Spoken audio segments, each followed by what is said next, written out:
Muy buenas amigos de YouTube, aquí vamos a comenzar con el resumen de El cuarto de atrás de Carmen Martín y cuenta la historia de una señora mayor que va contando, trata sobre la memoria y sus otras cosas del pasado con un hombre vestido de negro que a mi parecer es el diablo. De todos modos, aquí les dejo el resumen por capítulo, así que vamos al lío. El cuarto de atrás, capítulo 1. En el primer capítulo del libro, la protagonista Carmen está tratando de reconciliar el sueño y nos describe lo que ella ve, lo que siente antes de dormirse. De repente, se ve en una playa, que no sabe bien cuál es, dibujando una casa con un cuarto con balcón, una cama turca, etc. Justo entonces se da cuenta de que está empezando a dormir y la realidad de su sueño comienza a desplazar a la de su vista real, en cuanto el cuarto con balcón que está dibujado en la arena se superpone a su propio cuarto. Luego empieza a recordar cuando se dormía cuando era una niña y dormía con su hermana. Recuerda que la habitación que ella deseaba tener, con un teléfono que sonara y la propusiera a una aventura que la liberara de su rutina. Al no conseguir dormirse, se levanta de la cama y tras describir su habitación, se va al radiador. Encima de él había un grabado en lucero que a ella le gustaba. El radiador sujetaba una pequeña lámina de madera que soportaba un montón de libros y una cesta de costura de su abuela, y al recogerla, se cae al suelo, desparramando todas las cosas que guardaba.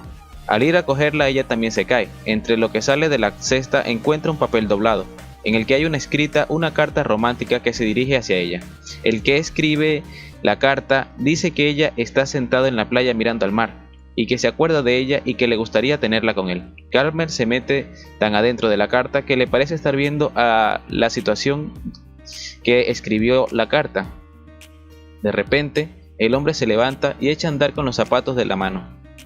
Le dio pena que se alejara, porque había conseguido identificar a aquel hombre que se dirigía a ella tan cariñosamente y esperaba poder verle la cara. Pero el hombre ya se perdía en la lejanía, a través del recuerdo de su infancia. Se ve a ella misma leyendo una carta en el suelo, rodeada de objetos, y poco después se durmió. Capítulo 2. Se despierta asustada con el sonido del teléfono y va a cogerlo a tientas. El que le llama es un señor que dice tener una entrevista concertada con ella a las 2:30, pero ella no se acuerda de ninguna entrevista, aunque le parece malo decírselo, por lo que accede y se baja a la puerta a abrirle. En el pasillo ve una cucaracha que la asusta bastante, pero al pensar que el hombre la esperaba, salió al rellano para bajar a abrirle. Estando ella en el rellano, se ilumina la luz de la escalera y está subiendo. Una vez se han saludado, le invita a pasar, avisándole de la cucaracha. Ya en el salón, el hombre deja su sombrero sobre la mesa y le ponen a hablar sobre la literatura del misterio. Ella se sorprende porque el hombre se ha sentado sin esperar su invitación. Como ve que ella está un poco impresionada con la visita, le invita a sentarse en su propio sofá. El hombre de negro le pregunta qué es lo que está escribiendo en estos momentos, ya que ha visto unas líneas en la máquina de escribir. Ella sinceramente le responde que no lo sabe, pero la insistencia de aquel hombre le hace soltar y contestarle de mala manera. Una tormenta envuelve su casa, lo que hace recordar lo que hacían en su niñez. Ambos personajes empiezan a tomarse confianzas. A ella le gusta poder apoyar la cabeza en su hombro y distraer por completo aquellas extraña situación, pero no lo hace. Al preguntarle al hombre sobre el trabajo, acaban hablando de un viaje que ella hizo a Portugal, en el que se enamoró de un muchacho que le enviaba unas bonitas cartas de amor. Lo que acabó quemando, como ella dice, porque se vio condenada a repasar para siempre las nostálgicas cartas. El hombre preguntaba acerca del tiempo que ella estaba viviendo en la casa y de ahí surge hablar con de su primera novela, puesto que empezó a escribir el año en que entró a vivir a la casa. Su primera novela trata de la llegada a un balneario. Eso lo hace recordar su llegada al balneario de Caboeira, a donde llegó a enamorar de un chico por una simple mirada, a partir de la cual la actitud de él cambió. Por lo tanto, le gustaba aquel muchacho que le escribió una carta en la víspera de a su marcha, pero al comentarle una noticia de actualidad de la época, hizo a Carmen dar marcha atrás y romper la carta. Mientras recordaba esto, el hombre le comentaba su admiración por la sensación de la extrañeza y ambigüedad que logra producir. Le comenta el hombre que no debe buscar refugio en la lectura, como él cree que ella hace, lo que le recuerda a Carmen los refugios de la época de la guerra, donde por aquel entonces iba con ignorancia y pocas ganas. Al hablar de los refugios, el hombre se acuerda de que en Salamanca se encuentra el cuartel general, y le dice que debió alguna vez ver a Franco. Y le dice que no solo vio a Franco, sino que vio e identificó mucho con su hija, Carmencita Franco, puesto que debía tener una edad similar a la suya, y pensó en cuánto se aburriría aquella niña, encerrada en aquel gran palacio, sin amigos con los que poder jugar. Sin embargo, recordaba también el modelo americano, la mujer despreocupada y desinhibida, que le representaba Diana Durbán, a la que admiraba en muchos aspectos, no como Carmencita Franco, a la que solo envidiaba un poco por el pelo, acordándose de los años de la posguerra, lo que le recuerda como una época para ella feliz. De lo que más viene a la memoria son los helados de limón que se comía, que tanto le gustaban, y le recuerda con agrado. En eso le ofrecen un poco de té de limón al visitante, acepta, así que se va a la cocina a prepararlo. Capítulo 3. Ya en la cocina se pone a recoger los platos, a limpiar el hule, etc. para recuperar un poco el orden, cuando al ver el espejo de marco marrón, empieza a recordar la casa de la calle mayor que le pasaban algunas temporadas con sus abuelos, donde esperaba que el ascensor subiera hasta su piso, brindándole alguna visita nueva, pero no. Todos los que llegaban eran personas forzadas a actuar de una determinada manera, por lo que se ponía a dibujar y se aislaba de la conversación. Pensaba en Cunningham, aquel lugar que le presentó una canción, o quizá un anuncio que nadie más parecía haber escuchado, un lugar mágico en el que se libraban esas pesadeces, siempre que iban a Madrid, casi siempre para ver una modista, ir al cine o al teatro, y se preguntaba si las calles que se abrían delante de ella conducirían a Cunningham. Recuerda también las dos criadas que habían servido toda su vida a la familia de sus abuelos. Al ver el termo a sus espaldas, se recuerda de que proviene de la familia de su madre. Recuerda a su abuelo, su aspecto de las fotografías, la casa de los Cáceres en la que pasaron una pequeña parte de su vida.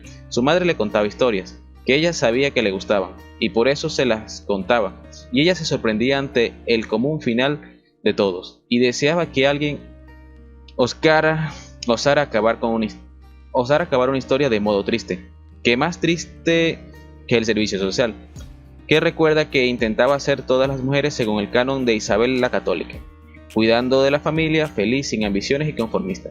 Coge la bandeja de té con las manos y se dirige al salón. Capítulo 4. Al entrar al salón, ve al hombre que ha cambiado de postura y nada más entrar, le sorprende al preguntarse si cree en el diablo. Ella se ve que tiene grabado el lucero que está colgado en la pared de su cuarto en la mano y le dice, molesta, que no le gusta que entren a su cuarto, pero el hombre dice que el grabado ya estaba afuera. Alguien tiene que haberlo sacado porque ella no lo recuerda. Se vuelve a sorprender mucho, y al ver que la frase antes estaba en el folio salía de la máquina de escribir, el hombre de la playa había desaparecido. Había sido sustituido por otra y llevaba el número 79, que le preguntaba de dónde habían salido esos 78 folios. Como no había contestado, le volvió a preguntar si creía en el diablo, pero esta, atemorizada por la frase de la máquina, el hombre le aseguró que no había escrito nada y justifica la fase con la ley propia de los objetos. Nada se libra de la intervención del azar, y de nada servía que las leyes intentaran regir los objetos. Lo compara con Isabel la Católica. Querían que todas las mujeres fueran como ella, y como las leyes de los objetos eran imposibles. Mirando el vaso de té, se sienta a un lado y responde que si cree en el diablo y en San Cristóbal. Se crea un silencio, pero ninguno necesita rellenar. Estaba claro que el hombre no tenía ningún guión que completar. En esto se sacó el señor de negro una cajita dorada del bolsillo y le dio una píldora, según él, para la memoria. El hombre reanuda la conversación con los helados de limón, y Carmen ve la plaza que estaba en el heladero, en la que el tiempo pasaba a escondidas sin que nos diéramos cuenta, igual que los niños avanzaban en el juego del escondite inglés. Al acordarse de la plaza, de repente se encuentra con su prima Ángeles en un hotel de Burgos, a donde habían ido a obtener alguna remuneración por el Pontiac negro de su padre, que les fue requisado justo antes de la guerra. Aquella noche ambas salieron a dar un paseo por la ciudad, aunque la sensatez de su prima no la dejó alejarse demasiado. El coche de su padre estaba destrozado, pero le iban a indemnizar bien, lo que hizo soñar a Carmen con repetir el paseo por la ciudad con ese dinero en el bolsillo, y esta vez sin su prima que la frenara. Quería apuntarlo porque le había parecido bonito, y se levantó a buscar el cuaderno de guerra y la posguerra para apuntarlo, pues era entonces, o un cuaderno de color garbazado que abrió, y las fotos y los recortes del interior se cayeron. El hombre le preguntó que para qué se levantaba, y le dijo que para apuntar lo de Burgos, pero el señor de negro no sabía de lo que hablaba. No lo había dicho en voz alta. Desde que sufre del oído no diferencia lo que en realidad dice lo que piensa.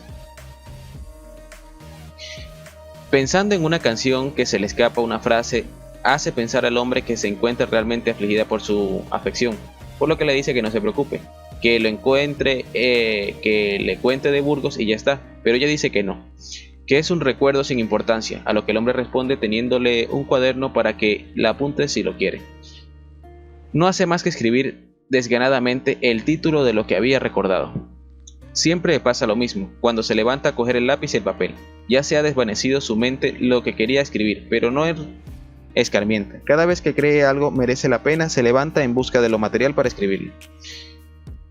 Cuando le devuelve el cuaderno, además de agradecérselo, le pide perdón por sus fugas, aunque estas parecen no importarle al hombre. Dice que son lo que más le gusta y dice que son una fugada nata. Eso no parece gustarle a Carmen, que recuerda ese adjetivo como algo muy peyorativo, que decían las mujerzuelas cotillas tras los visillos cuando veían a las parejas, a los que simplemente recapacitaban o buscaban la soledad en algún momento. Se había vuelto a fugar. Seguía sentada en el suelo recogiendo las fotos del cuaderno de color garbanzo. El hombre le ofreció asiento a su lado y le pidió que no se fugara sola, o que le contara lo que veía. Quería ella escribir un libro sobre la guerra española, pero la función de sus recuerdos no se lo permitía. Además, los libros de memoria aburrían y no querían abrir, y ella no quería aburrir a nadie. El hombre integrado le pidió que hablara del libro. Ella le contó de que pequeña veía la política como un juego en el que se convertían los mayores y en lo que se divertían los mayores, y más adelante, aún antes de la guerra, cuando oía hablar de Azaña, Alfonso XIII, etc., no le parecía ni siquiera que existieran de verdad, y menos que se pudieran mandar a nadie. Pero el día que le enterraron a Franco y vio a su hija Carmen echar el discurso de los presentes, se vino a la mente aquella tarde de Salamanca cuando ambas eran unas niñas, ahora con 50 años, y se seguía viendo reflejada en ella. Entonces subió el bar que estaba viendo en el entierro de su hija y puso a tomar notas en su cuaderno, el que antes buscaba. El hombre encontró un artículo que ella misma había escrito, y si ella lo leyó. Al ponerse las gafas, él le dijo que le quedaban muy bien, y algo extraño sucedió entre ellos. Su corazón se aceleró porque se quedaron mirándose fijamente. El teléfono se puso a sonar y el hombre supo que era una llamada para él. Le pidió a Carmen que no le dijera a la persona que llamaba que estaban ahí, que le dijera que ya se había ido ella. Capítulo 5. Al descolgar el teléfono, una mujer con acento canario, o quizás andaluz, le deletrea su propio número y le dice que si allí es donde ha llamado. Carmen le dice que sí, y la otra mujer le pregunta si está ahí Alejandro. Ella, que aún no sabía cómo se llamaba su extraño visitante, se le escapó me lo figuraba. La mujer que llama le pide que se ponga y Carmen, como había acordado antes, le dice que no está. La señora del otro lado del teléfono estaba completamente preocupada. No paraba de preguntarse cosas. ¿A qué hora había llegado? ¿Cuánto rato había estado? ¿Hace mucho que se había marchado? ¿Y a qué se había ido a casa? A la última pregunta, Carmen le contestó que suponía que a verla. La voz del otro lado del teléfono respondió agitada que había dicho a su marido gritando del mirador que no le volviera a casa cuando se enteró de que iba a ver a Carmen, quien consideraba una loca. Tras seguir interrogando a la mujer, menciona unas cartas que Alejandro había recibido y que guardaba en una maleta con doble fondo en un cuchitril en el tejado. Eran cartas de amor que estaban firmadas con una C y punto, como Carmen hacía alguna vez. Había encontrado las cartas cuando subió al cuchitril un día que no estaba y descubrió el doble fondo, pero él le pilló infraganti y le miraba con los ojos llenos de ira y, según contaba la mujer que habían llamado, le pegó. Le parecía que no estaban hablando de la misma persona que habían sido tan amable con ella, aunque la voz que llamaba ya le había advertido que no se conoce al verdadero Alejandro. Tras conversar bastante, Carmen le pide a Carola, ya habían obtenido su nombre tras los minutos de conversación, que le lea las cartas que decía tener firmadas por ella. Carola accedió, aunque le avisó que tardaría, pero a Carmen no le importaba esperar. Tras oír un silencio vacío, comenzó a escuchar una discusión entre Carola y otro hombre. De repente se encontró la voz de un hombre en el teléfono que le preguntaba quién era. Ella respondió que una amiga de Carola. Pero antes de que pudiera reaccionar, Carola cogió el auricular y se disculpó porque no podía leerle las cartas que se supone que ella había escrito. Se despidieron, no antes sin decir que le encantaría que ella le escribiera cartas y que a Carmen le encantaría hacerlo. Capítulo 6. Al descolgar el teléfono se acercaron cuidando a la cortina y ve el hombre de negro, que parece estar leyendo unos recortes de prensa. Hace un símil con la preparación de una obra de teatro. Ella debe repasar su papel, al igual que el hombre de negro está haciendo, aunque finja leer esos recortes. De repente se transporta años atrás cuando en su juventud iba a estrenar una obra de teatro. Antes de salir, se percata de que va a hablar con un hombre capaz de pegar a una mujer, pero que ella no se lo ha demostrado. De todas formas, no le va a contar lo que sabe. Lo usará como una baza más para defenderse en su conversación. Levanta la cortina y sale del salón. Él no hace nada. Sigue leyendo el artículo de Concha Piquer y ella se pone a recoger los recortes que cayeron del cuaderno de color garbanzo. Al ir a meter a la carpeta en el cajón, veo el cuaderno que escribí sobre Franco. El que había estado buscando lo coge y se pone a hojearlo frente al hombre de negro. Él rompe el hielo con una sugerencia para su libro, a lo que ella responde con una alusión de Robinson Crusoe. Poco después le pregunta por el cuaderno que tiene en las manos y ella le dice que es en el que escribió lo que pensaba de Franco, el que buscaba antes y del que sacó una idea de responderle usando a Robinson. Ella empieza a hablar de Vergai, una isla para evadirse que crearon ella y su amiga de instituto, con la que también escribía una novela a medias. Una tarde en la plaza del pueblo se dieron cuenta de que se les había hecho muy tarde.